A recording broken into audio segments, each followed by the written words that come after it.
Forgiveness says you are given another chance to make a new beginning. Beautiful morning to Reverend Brothers Sagai and respected teachers and my dear brothers and sisters.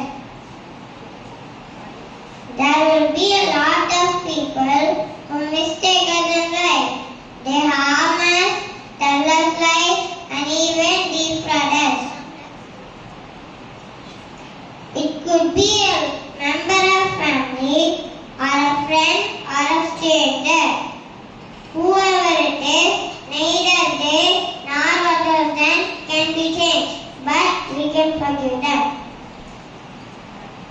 When we forgive someone, we indirectly reveal something about our inner nature. When we don't forgive, we continue to hold our bad feelings and inner anguish against the person. The ability to forgive doesn't come easily to everybody, and when practiced, it sets us apart from others and brings us respect.